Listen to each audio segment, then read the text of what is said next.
Pemirsa, dari ribuan rumah dan juga fasilitas umum yang terdampak hingga bantuan dan juga upaya pemulihan yang terus bergerak. Namun di tengah proses bangkit ini, ancaman gempa susulan masih membayangi warga. Berikut pemirsa kami paparkan data terkini terkait dengan pemulihan NTT pasca gempa.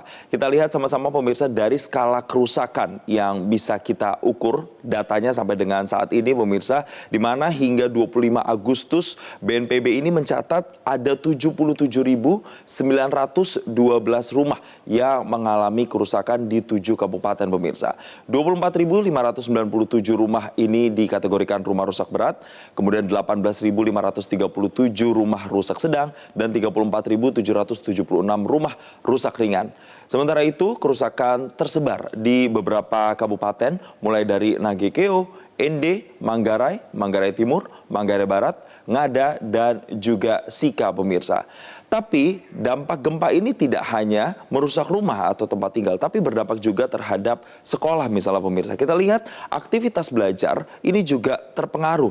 Akibatnya ribuan anak harus kemudian menyesuaikan mulai dari libur sementara atau ada yang belajar di tempat-tempat sementara.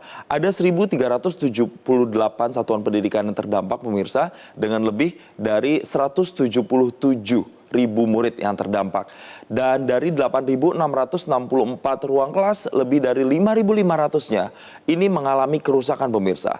Bahkan 2.229 ruang kelas ini dikategorikan rusak berat atau kemudian rusak total pemirsa. Termasuk hal-hal penunjang lain seperti laboratorium, perpustakaan, sanitasi, dan juga rumah dinas gurunya pemirsa.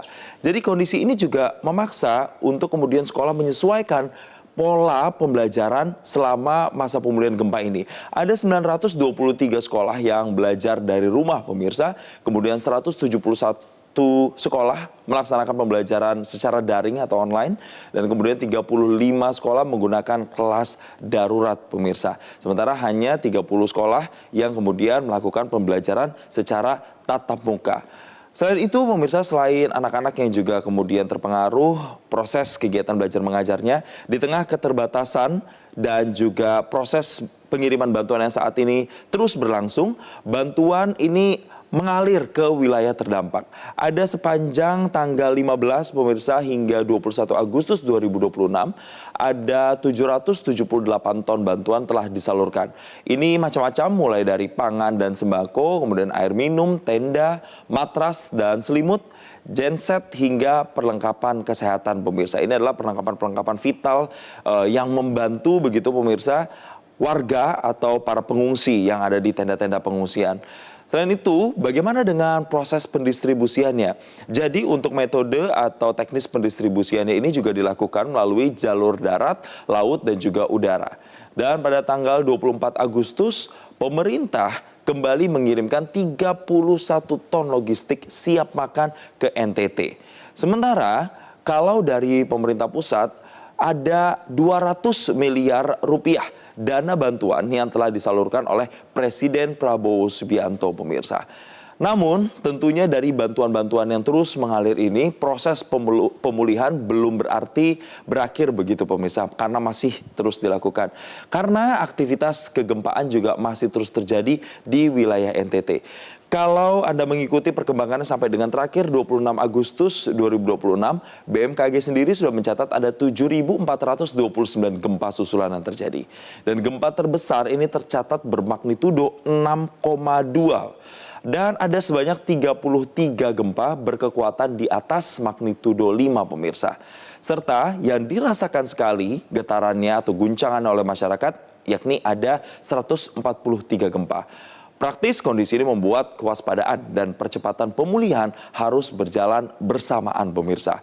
Selain itu, untuk bisa memulihkan rumah dan juga fasilitas publik pemirsa yang terkait juga dengan pemulihan ekonomi pastinya dan juga akses masyarakat yang terus-menerus didorong. Kementerian Keuangan juga akhirnya mengucurkan ada dana sebesar 44 miliar rupiah untuk penanganan dan juga pemulihan pasca bencana. Di lapangan sendiri, Kementerian Pekerjaan Umum juga menerjunkan sejumlah alat berat untuk bisa membuka akses jalanan tertimbun pemirsa dan sebisa mungkin memulihkan konektivitas dengan cepat. Selain itu juga ada perbaikan dermaga di Nagekeo kemudian pemulihan fasilitas air bersih, serta energi dan infrastruktur distribusi juga terus pemirsa dikebut. Dari rumah yang rusak, sekolah yang terganggu pemirsa hingga akses yang terputus, ini yang jadi fokus utama. Dan pemulihan NTT kini bergerak pemirsa untuk memastikan bahwa kehidupan warga bisa kembali berjalan dan diharapkan nantinya warga perlahan bisa kembali hidup normal dan kembali ke rumah masing-masing pemirsa. Jelajahi cara baru mendapatkan informasi. Download Metro TV Extend sekarang.